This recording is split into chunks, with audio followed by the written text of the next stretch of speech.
buenas tardes y gracias por acompañarnos en esta conversación tan especial. Hoy, 16 de junio, conmemoramos el Día del Orgullo por la Neurodiversidad. Mi nombre es Marta Kaik, soy psicóloga, psicoterapeuta, directora de Neurodiversal, colaborando desde Estados Unidos, desde Florida, con esta importante campaña. Y hoy tengo el privilegio de presentarles a una gran amiga, una madre emprendedora que trabaja activamente por la promoción del desarrollo de habilidades y mejores oportunidades para las personas neurodiversas. Bienvenida, Claudia Moná. Ay, muchas gracias, Marta, por esa introducción tan bonita y gracias por invitarme. Bueno, para ir directo al punto que nos trae, eh, cuéntanos, sabemos que cada familia vive este camino de manera única, ¿no? El camino hacia la incorporación de entrar al mundo de la neurodiversidad es un trayecto único para cada familia. Cuéntanos desde tu experiencia, ¿cómo fue el momento en el que empezaste este camino, este journey en el mundo de la neurodiversidad desde que nació tu hijo o desde que recibiste el diagnóstico de tu hijo? Cuéntanos. Bueno, como tú mencionaste, para cada familia yo creo que es único, es como nuestras huellas dactilares, cada familia pasa por un proceso diferente.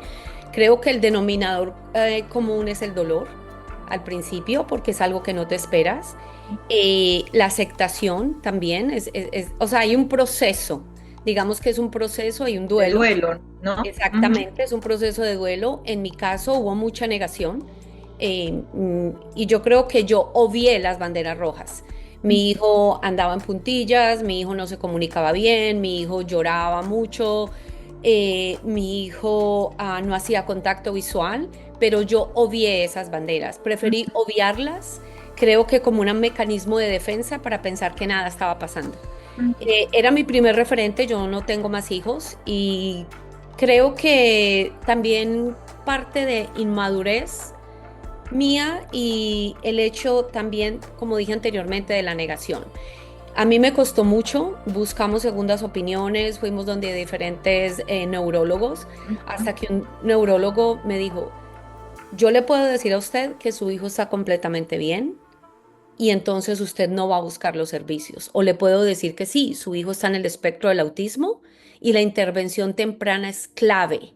Y si usted no empieza a buscar los soportes para su hijo en este momento, va a ser más difícil. En ese momento fue como que, wow, ¿qué ¿Qué edad estoy tenía él haciendo? en ese momento? Tenía 2 años, 2 meses, recién había cumplido 2 años. Entonces fue muy difícil. Al principio yo pensaba que era un niño mimado, que era un niño consentido, que era único hijo.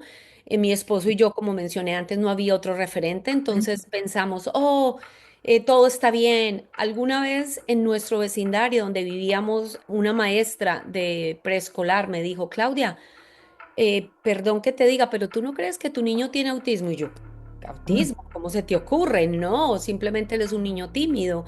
Fue la primera vez que escuché la palabra autismo y también es parte de mi ignorancia en aquel entonces, Marta, porque yo relacionaba la palabra autismo con agresividad, con no superación y no es así. Cada niño, como decíamos antes, es como la huella dactilar. Cada Exacto, diagnóstico de autismo es completamente diferente al otro. Por eso el autismo es un espectro, ¿no? Ah, exacto. pero sí, pasas por muchas etapas. Es importante Eh, lo que tú dices, ¿no? Déjame puntualizar algo. Es como, primero, el impacto que tiene la noticia y la resistencia inicial que cualquier padre tiene, es normal que experimente, ¿no? Pero una vez que uno vence esa barrera de la negación, va transitando paulatinamente y muchas veces no tenemos el apoyo suficiente o sí lo tenemos de personas al lado que nos pueden ayudar a transitar, como este neurólogo que de alguna manera te confronta y te reta, ¿no? Y ujú. es el momento quizá clave en que tú empiezas a tomar acción, porque eso es lo que nos motiva a buscar las mejores oportunidades para nuestros hijos, ¿verdad? Exactamente, en ese momento dije yo, ¿qué estoy haciendo? Estoy perdiendo tiempo. Y desde ese momento me dediqué completamente a empezar a estudiar, a leer, a informarme, cuáles son las características, qué es lo que debo hacer, y desde ese preciso momento empezó mi journey.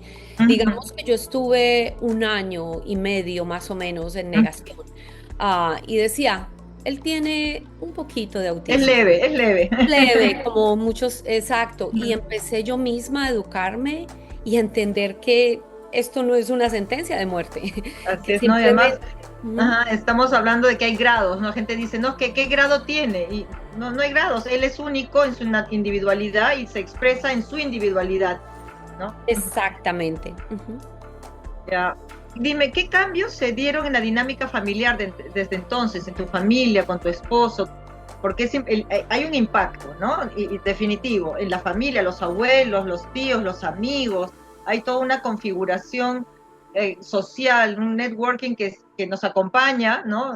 ¿Y Ujú. cómo fue el impacto? ¿Cómo lo pudiste manejar? ¿Cómo lo manejas hasta ahora? En el caso de nosotros, fue, digamos que una situación bien complicada porque nosotros estábamos solos. Mi familia vive en Colombia, la familia de él vivía muy lejos también y yo tenía una hermana o tengo una hermana que vivía cerca a mí. Digamos que ese fue el apoyo principal, pero aún así yo preferí no hablar del diagnóstico de Samuel hasta que yo no estaba preparada. Mm, Entonces, digamos que lo tomé yo todo, todo, todo me mm, lo tomé yo, las lágrimas, la rabia, el llanto, todo, porque yo no quería, yo pensaba que si hablaba y le decía a mi familia era una realidad, mm, cuando era una realidad. Entonces, ¿cómo cambió la dinámica? Bueno, después de que yo finalmente acepté y que tenía que empezar a buscar ayuda, dejé de trabajar porque mi hijo necesitaba muchas terapias, necesitaba terapia ocupacional, terapia mm. del habla, terapia, de Psicomotriz. comportamiento, Ujú, terapia, o sea, necesitaba mucha ayuda. Entonces era imposible tener un trabajo cuando él tenía 4 o 5 terapias en el día. ujú, ujú, Entonces dejé completamente de trabajar, eso ujú. cambió completamente mi ritmo de vida y me aboqué completamente a lo que fue ayudarlo en todo y educarme para poder estar 100%. ¿Cómo? Yo siempre digo a mis padres, uno no está listo hasta que no está listo. Suena un poco ridículo, pero es la realidad. Pero es la verdad. Ujú, Es así, porque yo trabajo en esto y yo muchas veces cuando hablo con el padre veo que el padre no está listo, que recibe la información y va a ir a tirarla. Y así me ujú, pasó a mí. Y no es una ujú. crítica, porque No, eso lo viví yo. Entonces, cuando ya estuve lista, empecé a informarme y completamente mi vida cambió y se advocó, mi esposo, tú, obviamente, tuvo que seguir eso te iba a trabajando. comentar. Era Ajá. un apoyo, obviamente, de alguna manera, o sea, el apoyo el Emocional, proveedor, el un apoyo proveedor. emocional, Ujú, pero yo como madre era la que estaba recibiendo toda esa información todo el ujú. tiempo. Tu hijo esto, tu hijo no puede hacer esto. Fue bien difícil, Es Marta, re- pero digo que son momentos que uno supera y lo hacen a uno más fuerte para poder seguir ayudándole a su hijo. Ujú. Esa es la resiliencia, ¿no? De la que tanto se habla. Somos familias resilientes, ¿no? Que vamos apostando día a día y algo en particular, ¿no? Tú sabes, yo tengo a mi hija con síndrome de Down también. Y es como que ellos van ganando, conforme tú les vas dando oportunidades, ellos van avanzando y es increíble la magia que hace el que tú confíes en ellos, ¿no? Y Claro. ellos van ganando su espacio y demostrando su propia individualidad en ese proceso de crecimiento, ganando su propia autonomía, su propia autoestima, ¿no? Que es lo Claro, más... y eso es muy importante que lo mencionas, porque una vez tú vas observando que ellos van ganando autonomía, tú tienes que ir dando un paso atrás, irlos dejando caminar solos. Uy, uy, Esa uy. es- Eso, Esa es eso la fue lo parte... más difícil, eso fue lo más difícil para mí. Claro. Cuando yo empecé y que me tocó, porque siendo el común denominador, digo yo, de la madre latina es que somos sobreprotectoras. O Ujú. no sobreprotectoras, pero tenemos a tener mucho como, estamos como muy pendientes, Control. mucho más control, exactamente. Y a mí me costó mucho. Eso es una de las cosas en las cuales hasta el día de hoy, que mi hijo ya tiene 15 años, Marta, sigo trabajando. Ujú. Porque de alguna manera soy perfeccionista, entonces siempre quiero que todo, y no es así. Mi hijo me enseñó que hoy soy un cuadro, mañana soy un círculo y hoy soy un triángulo. O en la tarde Ujú, amanecimos de rosado, en la noche somos azules, porque es completamente diferente la ujú, vida con ellos, ¿no? ujú. Es interesante lo que tú dices porque uno tiene que aprender esa flexibilidad de las expectativas, lo que tú esperas que sea y frente a la realidad que tienes, ¿no? Y que ellos nos demuestran que esa realidad que ellos te pueden ofrecer es perfecta tal y como es, de esa manera. Exactamente. ¿No? A mí eso también es un proceso de enriquecimiento mutuo, ¿no? Ellos se enriquecen con nuestro aporte y nosotros vamos creciendo como padres y como sociedad vamos generando esos aha moments, ¿no? De, ¿pueden hacer eso? Sí Ujú. pueden, claro que lo pueden. Es cuestión de las oportunidades y de las posibilidades, ¿no? Y la constancia, la persistencia. También, también hay algo muy importante, las grandes expectativas que tienes. Ujú, Independiente si tu hijo tiene una discapacidad, si es neurodivergente o es un niño típico, es las expectativas que tú tienes de tu hijo. ujú, Y tú dices, oh no, y esto me pasó a mí al principio, por eso lo comparto. ujú, Oh no, Samuel no puede. No, yo tengo que ayudarlo. No, hasta que empecé a entender que no, que él como individuo podía lograr muchas cosas él solo, claro, con ujú, el apoyo mío y yo detrás de él, pero él era el que tenía que caminar. Yo no ujú, podía caminar por él. Y eso me costó también entenderlo. ujú. ¿Qué le dirías a las personas que nos escuchan, normalmente padres o familiares, respecto de qué te ha enseñado tu hijo sobre la vida, sobre ti misma y sobre la sociedad, ¿no? ¿Qué es lo que... Uf, yo digo, Marta, que mi hijo ha sido mi gran maestro. En todo sentido, en todo. Yo con mi hijo Samuel he aprendido a entender que la paciencia no es una virtud, sino es un salvavidas. Ujú, ya, Cuando he aprendido a bajar el ritmo, como a bajarle un cambio, como dicen, mi personalidad es una personalidad acelerada. A mí me gustó, mi mente va así, tin, tin, y ujú, de esa misma manera trabajo, todo. Entonces me tocó bajar muchos cambios, no uno, sino mucho, y fue muy ujú, complicado, porque esa era yo. Y llegó otra persona que adoro con el corazón, con un amor incondicional, y yo tenía que cambiar ujú, por ese amor incondicional. Entonces, ujú, bajar un cambio, ya sea, por ejemplo, esperando que él formara las palabras, algo que tú das por hecho con otro niño que empieza a hablar y a decirte, y con ujú, Samuel a mí me tocaba, ok, ¿qué será lo que ujú, quiere decir? Y yo por dentro, ujú. y es increíble, Marta, que las técnicas que yo le enseñé a mi hijo de pequeño de relajamiento, por ejemplo, cuando cambiábamos de situaciones, él no hacía muy bien con transiciones. Entonces, Ajá. yo, cálmate, contemos hasta 10. Ahora lo hace conmigo. ¿Por qué Él estás te... Sí, me dice, ¿por qué estás estresada? ¿Estás frustrada? Respira, mami. Recuerda que tú me enseñaste y yo, ups. Wow, Imagínate, ¿qué voy qué a hacer? maravillo, qué No. maravilloso. Y digo, Ujú, wow. Y le digo, sí, Samuel, tienes toda la razón. Tengo que bajarle un cambio. Entonces, eso, que los comportamientos, por ejemplo, se estabilizaran, porque con Samuel, como vuelvo y repito, todo era muy lento y mi ujú, personalidad era muy ujú, acelerada. Entonces, eso, que la paciencia tuvo que ser mi salvavidas en esta ujú, relación con él. Si no ujú, había paciencia, esta relación no iba a funcionar y a mí era la que me tocaba que tenerla. Entonces, a que las rutinas se asentaran, ¿no? Mi hijo es de rutinas. Entonces, mientras yo llegaba a que cumpliera el gol de esa rutina, yo ya sabía que lo había logrado, pero ujú, en el proceso, trabajando con la rutina, fue bien ujú, difícil. La paciencia se ha convertido en una práctica diaria en mi vida. ujú. Marta, no somos perfectos, soy humana, sigo cometiendo errores todos los días, pero la paciencia me recuerda la belleza del proceso, no la Ujú, perfección. totalmente. Y claro, esto nos muestra cómo la neurodiversidad puede llegarse a convertir en una fuente de crecimiento, ¿no? Uy, Como persona, como familia y de ahí hacia la sociedad, porque aunque no nos demos cuenta, somos familias que el mundo mira, ¿no? ¿Cómo lo hacemos? ujú, Y que podemos, ¿no? Y quizás no nos damos muchas veces cuenta que con nuestra acción otras personas pueden ver que sí se puede, ¿no? Que igual sonreímos, que somos familias que disfrutamos de la vida, que tenemos retos que superamos, que con los que llevamos adelante nuestra vida, pero que no vivimos tristes pensando en lo que nos falta o en lo que no tenemos, sino que somos capaces de seguir adelante, porque muchas veces este sentimiento de de compasión, no pobrecitas estas familias, no, pobrecitas no, somos familias que estamos enriquecidas por la presencia de las personas que nos retan, que nos sacan lo mejor de nosotros, ¿no? Esa es mi percepción. Uh -huh. No, completamente. Y entender que cuando uno está subestimando, Uh ay, -huh. pobres. No, a mí me molesta, personalmente no me Total. gusta. O cuando me dicen, ay, pero tu hijo se ve bien, tu hijo no tiene nada. Uh -huh.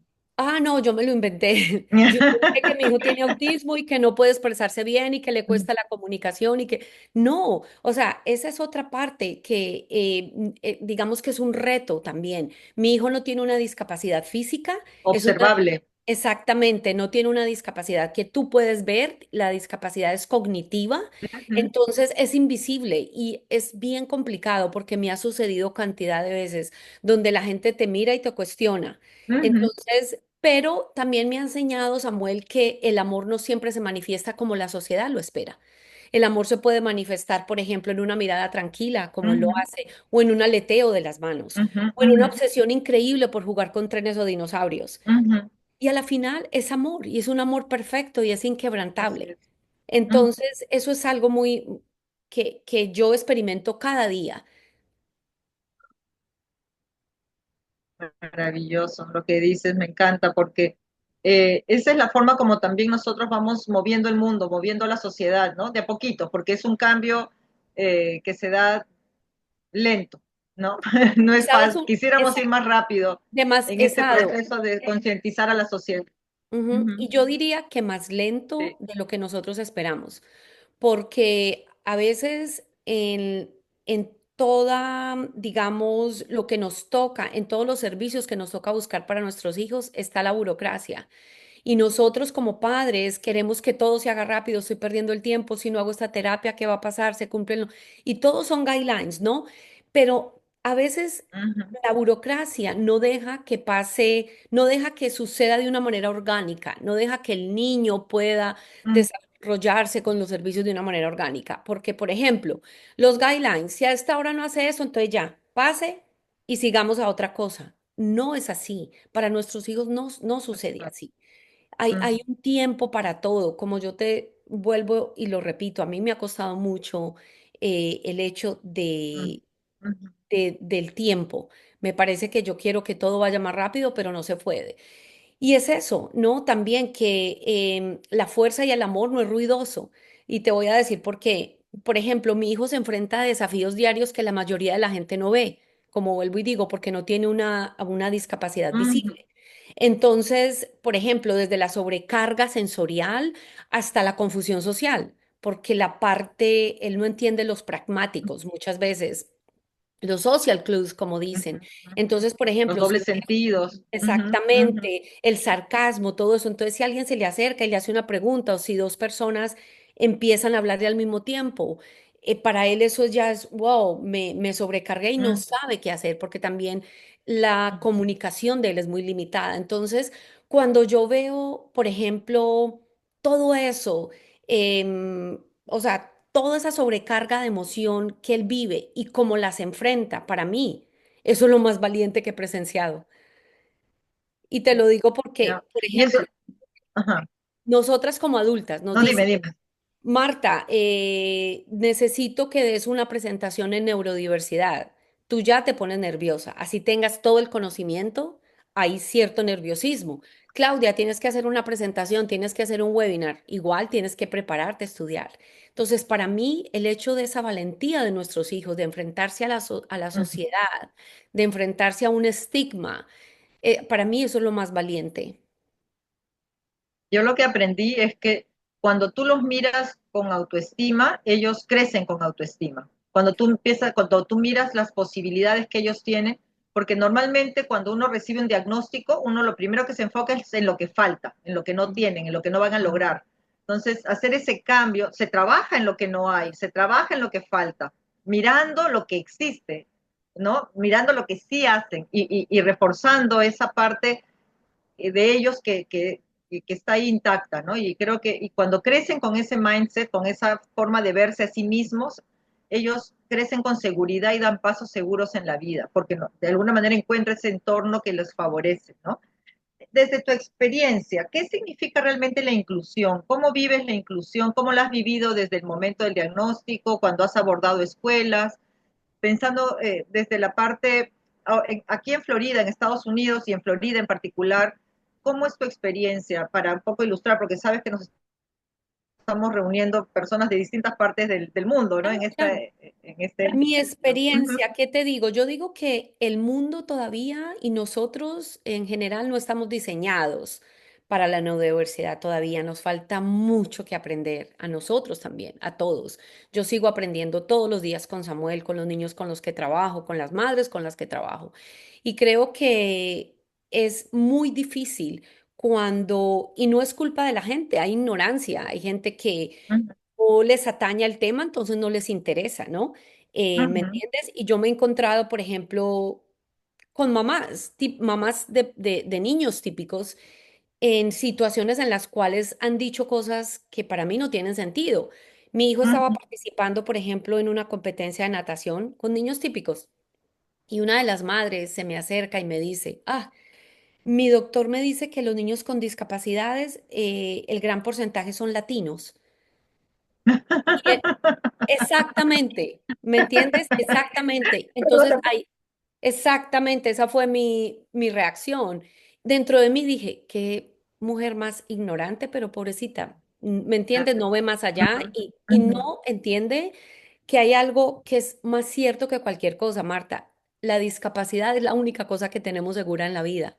ujú. Porque en cualquier momento de tu vida vas a tener una discapacidad, sea por genética, sea por edad, sea porque tuviste un Un accidente accidente. temporal, vas a estar en una silla de ruedas, sea por cualquier razón, Ujú. vas a estar En ese lugar. digamos, categorizado ahí.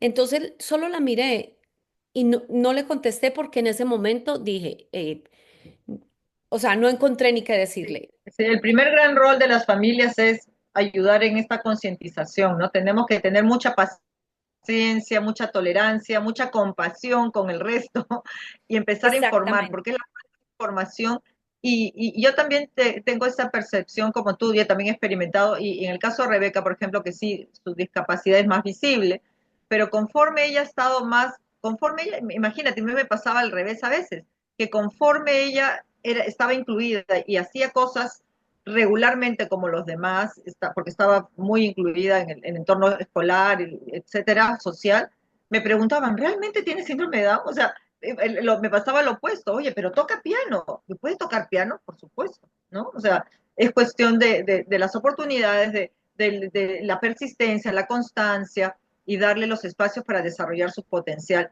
Y la inclusión como yo siempre he tenido mis reparos con la palabra inclusión. Mi meta como persona, como profesional, es la palabra que no la define exactamente como la normalización, ¿no? Aspirar a un mundo donde se espere que todos seamos diferentes y no sea visto como algo raro, como, ¿qué hace esta persona acá? Sino simplemente está porque pertenecemos, porque somos parte de una La comunidad. normalización, ¿no? La normalización Exacto.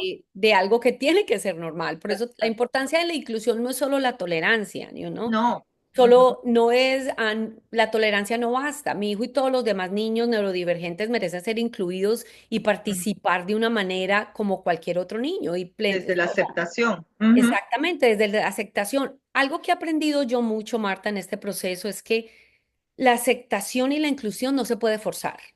Tú no puedes forzarla porque no funciona. Ya. Tiene que ser algo orgánico y natural. Uh -huh, uh -huh, Entonces, totalmente. cuando, por ejemplo, mi hijo es el único niño de educación especial que está en la banda del colegio, Uh -huh, uh y -huh. sucedió de una manera muy orgánica. Fue bienvenido, a mi hijo le gusta la música, se identificaba y dije, esta es la mejor opción para que mi hijo también esté con niños típicos Uh y -huh. pueda participar en este ambiente. Y todos los niños lo acogieron, ¿no? De una manera increíble. Así tiene que ser. Claro. No verlo como el niño diferente, sino normalizar la inclusión. De Ujú, eso se ujú. trata, ¿no? No Exactamente. solamente es la aceptación física de que te acepto que Ujú. estás acá, no, es una aceptación, digamos, comprensiva, ¿no? Ujú, totalmente. Y es importante mirar esto en la línea de vida de nuestros hijos, ¿no? Cómo vamos evolucionando, cómo va evolucionando nuestro entorno, cómo los círculos concéntricos se van ampliando, ¿no? Primero es la familia nuclear, luego la familia extendida, la escuela, maestros, ¿no? Todos los distintos entornos que van enriqueciéndose de la presencia de nuestros hijos y de las personas neurodiversas, ¿no? Que generan este abrir los ojos y por lo menos cuestionar, ¿no? Hacerse preguntas, que es la primera parte, ¿no? Oye, ¿es posible? Esto sí es posible. Y nosotros desde el ejemplo vamos derribando esas primeras barreras, ¿no? Por falta de conocimiento, ignorancia definitivamente, y desinterés también muchas veces de autoridades, de personas que están en posiciones que podrían tener un poco más de flexibilidad y no siempre están dispuestas a ese cambio y tenemos que a veces, ¿no? Tener mucha fuerza para resistir. Ahí es donde el padre, yo digo que nosotros tenemos un poder increíble, porque tenemos el poder de contar nuestra historia y humanizarla, y tenemos el poder de ir, por ejemplo, acá en Estados Unidos, de hacer lobby, de contactar a nuestros senadores, a nuestros representantes, de... Acá, bueno, sabemos que esta idea, que es la ley de individuos con discapacidades en toda la nación, está ADA, la Asociación de Discapacitados de América, está la sección 504. Tenemos, nuestros hijos tienen muchas protecciones, pero se queda en un papel simplemente si el padre o los padres o la persona que está encargada de esa persona no aboga por ellas, ¿no? No participa en las reuniones, no va al colegio, no lo incluye también en casa. Exacto, y esa fuerza desde la familia que mueve, que es capaz de mover a la sociedad y a las organizaciones, y no debemos de desistir, ¿no? A la primera barrera, al primer no, tenemos que tener la capacidad de seguir adelante y organizándonos, ¿no? Como lo venimos haciendo, ¿no? Nos agrupamos, ¿no? Nos vamos apoyando mutuamente, aprendiendo de experiencias. Yo creo que ese es otro gran reto para la colectividad de la neurodiversidad, ¿no? De unir esfuerzos, ¿no? El esfuerzo y el ejemplo que da uno es las distintas organizaciones y asociaciones que hoy día nos convocamos en esta fecha tan importante es aprender unas de otras también, ¿no? Lo que funciona y aprender de lo que funciona, aprender de esas experiencias y tener la humildad de decir, oye, ok, sí, tengo que aprender más, esto no me estaba funcionando, oye, mira, ellos lo están haciendo mejor, vamos a aprovechar esos nuevos recursos, ¿no? Y algo también que siempre me gusta recalcarle a los padres es únase a un grupo cuando usted esté lista, Uh cuando -huh, usted sienta que puede hablar de lo que le está sucediendo, cuando usted sienta que puede ir a compartir. A mí me ayudó mucho pertenecer a grupos, hablar. ¿Por qué? Porque en esos grupos siempre había alguien que estaba más adelante que yo y alguien que estaba uh un -huh, poco, digamos, con menos información. Entonces, me sentía feliz de proveer información a aquel que lo necesitaba y agarrar información de aquel que ya había pasado por lo que perfecto. yo iba a pasar. Entonces, eso me daba esperanza, Marta. Uh Ah, -huh, Dios, entonces sí, voy a poder lograrlo. Si esta persona lo logró, le tocó con esfuerzo, fue más tiempo, pero lo logró, yo lo voy a poder hacer. Entonces, los grupos, ya sea grupos, no sé, en Facebook, espirituales, si usted tiene alguna creencia, busque alguien afín con usted, busque madres que estén en el mismo camino. Yo digo que eso ayuda mucho. Como el viejo adagio que dice, o el dicho que dice, se necesita una villa o todo un -huh. pueblo para educar a un niño, ¿no? Ya, totalmente de acuerdo. Y me quedo con eso como para ya ir cerrando esta hermosa conversación. Te agradezco muchísimo, ¿no? La neurodiversidad nos enriquece, la neurodiversidad nos hace mejores, no nos resta, al contrario, nos suma este abanico de posibilidades, es un arcoíris de posibilidades.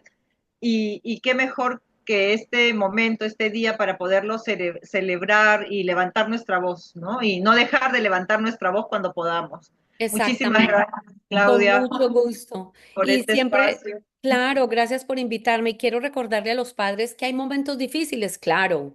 Hay momentos en que tú piensas que no puedes más, pero recordemos en los momentos difíciles, si ponemos todo en perspectiva y en orden, recuerde que todo este proceso es como una espiral. A veces tenemos que retroceder para poder avanzar.